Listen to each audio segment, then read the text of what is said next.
欢迎来到明星新闻中国渠道，点击订阅频道，不要错过当天最热门的新闻。赵丽颖辛芷蕾强抢对戏，却没擦出火花。乔妍的心事令人失望。赵丽颖与辛芷蕾双女主新片乔妍的心事引爆争议，一对姐妹共用一个身份，明星光环与黑户困境交织，悬疑外壳下撕开女性生存的残酷真相。当姐姐怒吼是我成就了你，妹妹冷眼回应是你自己选的，这场身份博弈究竟谁在说谎？赵丽颖最近可谓是风光无限，百花飞天，金鹰三奖齐飞，拿奖拿到手软的她总算证明了自己的实力。新片上映又把她往前推了一步。赵丽颖加辛芷蕾这两大女主明争暗斗的竞争，相爱相杀的双女主设定，氛围感满满。再加上带有一些悬疑因素，迎合了市场上的喜好。但是电影上映后，豆瓣评论也掀起一场口碑论战，评论两极分化。有人说本片是内娱又一部女性题材佳作，更是赵丽颖华丽演员路的新一部。也有人觉得都是粉丝硬捧，电影质量根本不过关。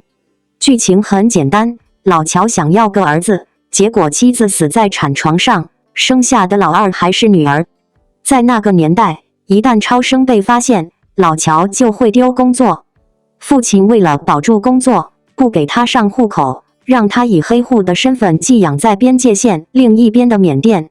后来小乔赵丽颖是借了姐姐的身份参加考试，来到北京，成了明星。大乔辛芷蕾是丈夫欠债逃跑，她从缅甸偷渡到北京寻找丈夫，因为没有身份证，无法给肚子里的孩子上户口。她的踉跄生活与妹妹在北京的生活形成天壤差别。17年没有与妹妹见面，挺着7个月的孕肚来到了北京，一是找自己不成器的丈夫，另一个是投奔自己火遍半边天的妹妹乔妍。电影的片名叫《乔妍的心事》。乔妍我们当然都知道，指的是俩姐妹，但心事到底指的又是什么？电影主要是写了明星的心事。前期是赵丽颖饰演的妹妹成了明星，她担心姐姐戳破自己冒用身份的事，星途不保。后期是欠下赌债的姐夫和经纪人勾结，利用妻子和女儿，试图控制当明星的小姨子。电影的类别是悬疑，但它只有一些故弄玄虚的镜头，没有悬疑的情节。最大的谜底，也就是父亲的死，一下子揭开了。两个女人，同一个身份证。不难看出，电影是想借这对姐妹花的设定，来探讨女性的身份困境问题。电影中大乔对乔妍不断重复，是我成就了你，你的就是我的。乔妍也反复回答，是你自己选的，没人逼你。没有丰富的人物塑造，也没有精彩的故事情节。片名乔妍的心事其实有点一语双关的意思。这里面的乔妍不是具体的个人，而是一种符号的指代。本片的重心还是在赵丽颖饰演的乔妍身上。作为明星的乔妍，你说她没权利吧？她永远在饭桌上臭脸，把红酒倒经纪人、资方身上，抽经纪人嘴巴子。你说她有权利吧？她又不得不一次次去应酬。整体上来看，乔妍是一个比较复杂的角色。赵丽颖的表演似乎没有完全撑得起来，而且导演还特别喜欢给赵丽颖特写，关于眼神的镜头更是多得不行。电影里也有不少细节，呈现了两个人物自己与自己之间的内心挣扎，加上不少心理演绎片段，强化这种个体式的纠葛和拉扯。只不过，这部电影中的小遗憾就是没能把这些纠结体现出来，失去了关照女性内心的锚点。乔妍的心事自官宣以来便备受期待，不仅因为其故事题材敏锐、视角独特，更因为聚焦了两位演技派女演员赵丽颖与辛芷蕾的合作。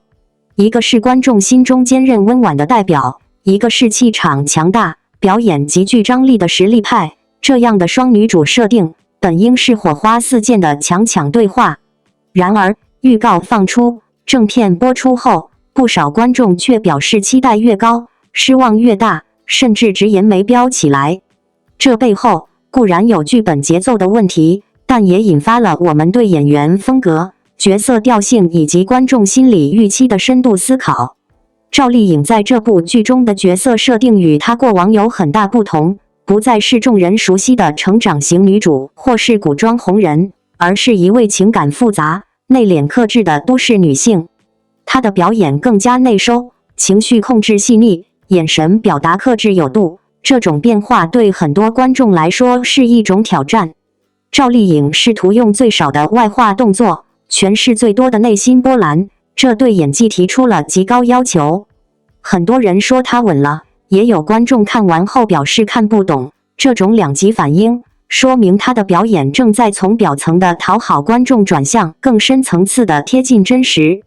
辛芷蕾则相对张扬许多，她的角色偏向于外放，冲突感十足，对抗情绪明显，台词节奏强劲。她的表演风格与赵丽颖形成了明显对比。如果剧本能提供足够的空间与张力，这样的对手戏本应是戏剧冲突最精彩的体现。但问题就在于，乔妍的新式剧本在节奏铺设上存在明显短板，人物动机推动略显牵强，情节推进节奏不稳，许多关键剧情并未给予足够时间发酵和沉淀，导致原本可以电光火石的对戏，最终只剩平铺直叙的对白。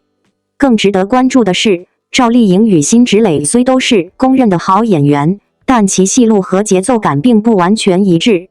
赵丽颖偏内敛，善于用情绪的渐变表达人物层次；辛芷蕾则擅长瞬间爆发力，喜欢用情绪撕扯营造强烈对比。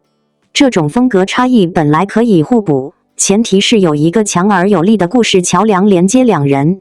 但乔妍的新式显然没有做到这一点，人物矛盾不够鲜明，情绪张力不够集中，两位演员的火力仿佛打在了不同节奏的鼓面上，自然无法飙出让人热血沸腾的效果。剧作之外，观众对赵丽颖的期待也是一种无形的压力。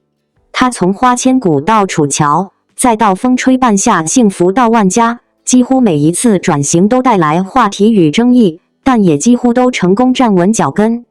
如今她选择乔妍的新式这样的作品，显然是在谋求进一步突破，从传统意义上的主角光环中抽离，回归真实复杂的人物塑造。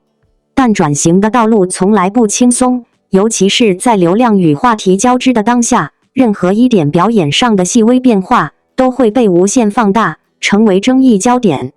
与此同时，辛芷蕾在剧中也并非没有贡献，她将一个情绪激烈、信念坚定的女性演得淋漓尽致，只不过在节奏失控的剧本里，她的爆发显得用力过猛。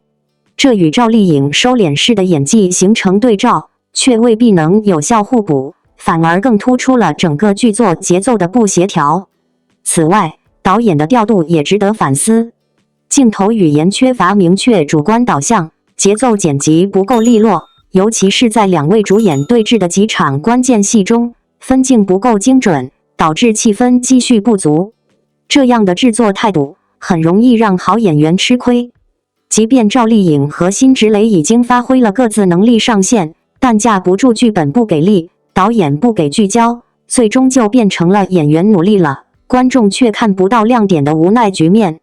但话说回来，乔妍的新式也并非一无是处，至少她在选角与立意上展示了女性剧作的新方向，不是傻白甜的爱情童话，也不是女强男弱的逆袭爽文，而是探索当代女性内心困境与成长轨迹。这种题材本身就值得鼓励。赵丽颖选择这样的作品，也说明她早已不满足于一味扮演光环女主，而是愿意用角色去承载更多现实层面的矛盾与挣扎。这种勇气在当下的流量市场中尤为难得。从某种意义上说，乔妍的新式不是一部标准意义上的爽剧，而更像是一道需要观众慢慢咀嚼的心理命题作文。它没有给出标准答案，而是留给观众无数可以探讨的空间。赵丽颖的表演亦是如此，她并未试图讨好所有人，而是在用自己的节奏讲述人物的故事。这种风格在初看时可能平，但细看却能发现不少值得品味的细节，这也正是他演技转型过程中的亮点所在。许多观众在初看之后可能会感到不过如此，但真正静下心来再看第2遍、第3遍时，会发现赵丽颖眼神中的轻微颤动，语气中的情绪暗冲，举手投足之间的克制和力量，这些都是她作为成熟演员的慢热式表达。她并不依赖放大情绪来制造戏剧高潮，而是用心细的一点点塑造角色的完整性。这样的方式虽然不讨喜，但却是演技沉淀的必经之路。回顾赵丽颖的演艺之路，从早期跑龙套的小丫鬟，到后来成为顶流，再到如今静心打磨角色，挑战更多可能性，她从来不惧争议，也不怕被误解。乔妍的心事可能不是她演艺生涯中的高光时刻，但一定是她走向更成熟表演阶段的重要一步。她剪短了头发，卸下光环，沉浸在角色之中，只为塑造一个真实的乔妍。我们作为观众，当然可以有各种喜好和评判，但也应看到一个演员不断自我突破的努力与勇气。赵丽颖从不只是一个流量符号，她更是一位用角色说话的演员。她不吵不闹，却用作品传递态度；她不急不躁，却总能用细节打动人心。即使这一次乔妍的心事未能如预期那般炸裂，但她的表现依旧值得尊重。愿未来赵丽颖继续坚持自我，去演更多不被定义的角色，去说更多真实动人的故事。我们也希望观众给予这样的探索更多宽容和理解，因为每一个好演员都值得时间去看见、去欣赏、去珍惜。赵丽颖的演技线或许正在一条更深远的轨道上缓缓前行，她未必总是闪耀，但一定坚定而真实。愿我们都不吝于为这样的演员送上掌声和鼓励。从质疑到闪耀，王一博巴黎之行靠坚持逆风翻盘。王一博以全球顶级头衔亮相 Chanel 收官大秀，创下横跨3大奢侈品集团的传奇纪录。他的成功源于无数日夜的默默耕耘，诠释了努力的意义，值得所有鲜花与掌声。怪不得近日王一博负面消息铺天盖地，原来是他即将荣耀回归。瞧这阵仗，即便他人远在海外，都能搅动舆论风云，可见其影响力之深。想必是某些人因他的回归而如坐针毡了。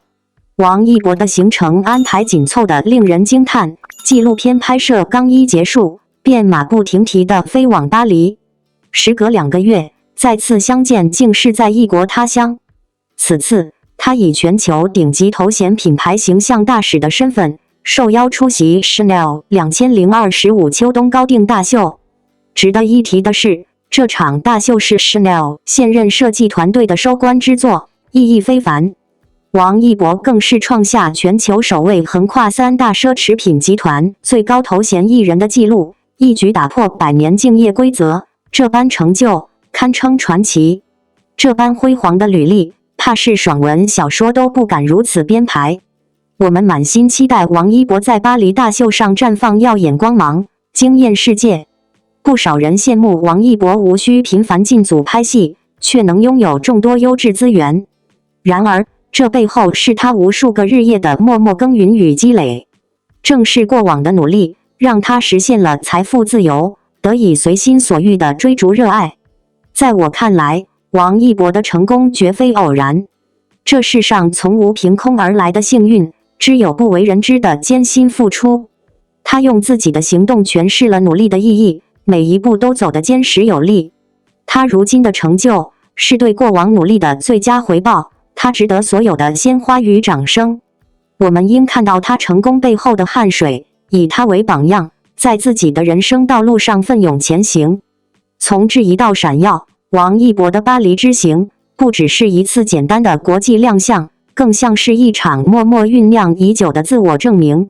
面对公众与舆论的杂音，他没有解释太多，没有频繁地站出来回应，而是选择在光与影的交织中，以一种最有力却最安静的方式告诉世界，我一直在坚持，而且我配得上这份掌声。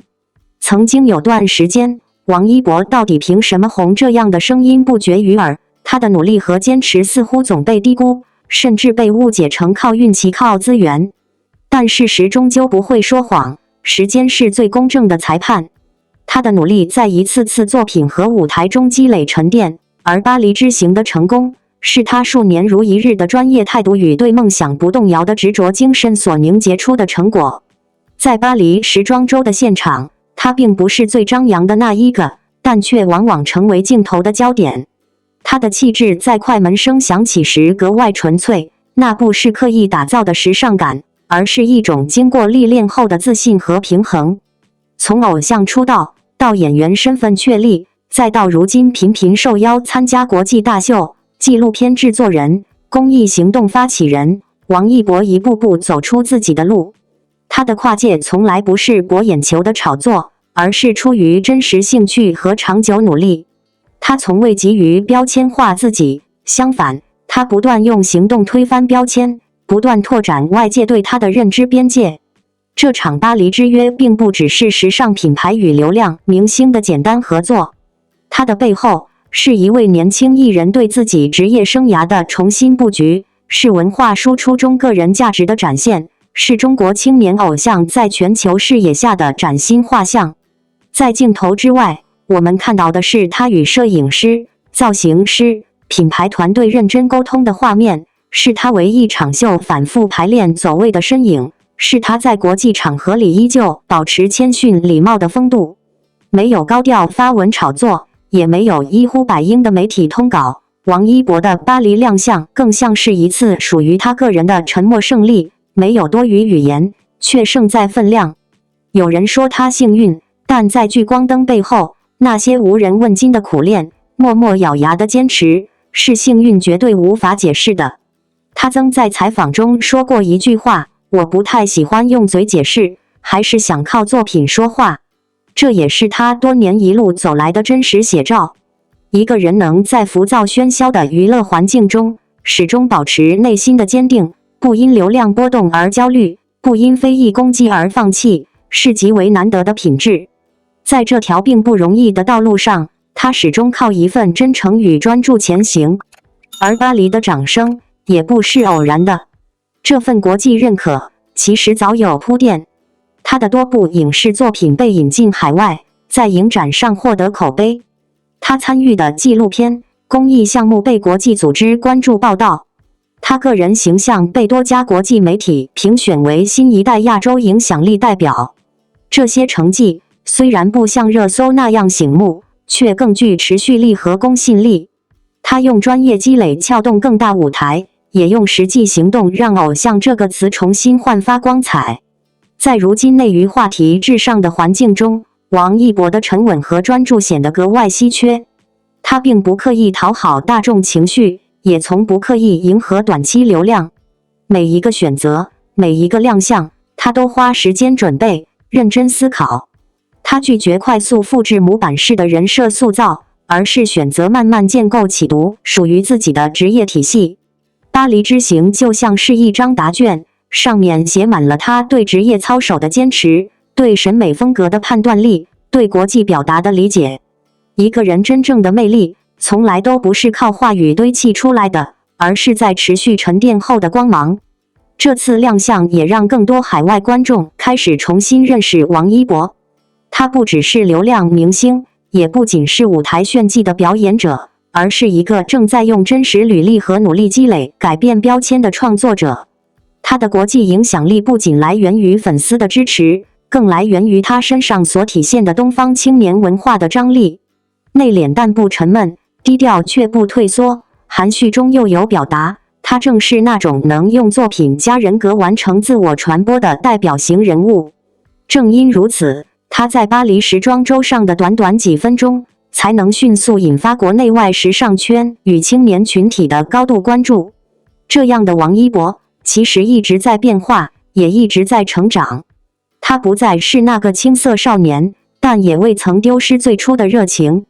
他在不断突破舒适区的同时，也在不断向我们展示，真正的红，不是靠一次舞台，也不是靠一个角色，而是靠一份做了10年还想做的热爱和投入。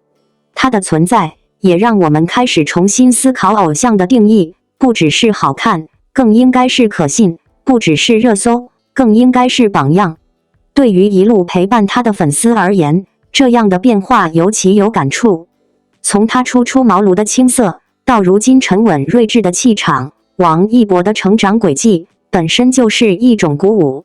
他没有因为掌声而漂浮，也没有因为攻击而放弃。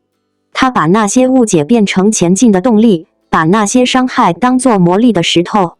也正因此，在他站上巴黎红毯时，无数粉丝为之动容，因为那不仅是艺人个人的荣光，也是所有默默支持他的人的共同胜利。如果说过去的王一博是一颗正在发光的星辰，那么现在的他更像是一盏稳定照亮远方的灯塔。他开始思考怎样用自己的影响力带动社会更多关注，比如艺术公益、环保理念、乡村文化传承。他也在持续拓宽自己的能力边界，在舞台之外的领域努力深耕。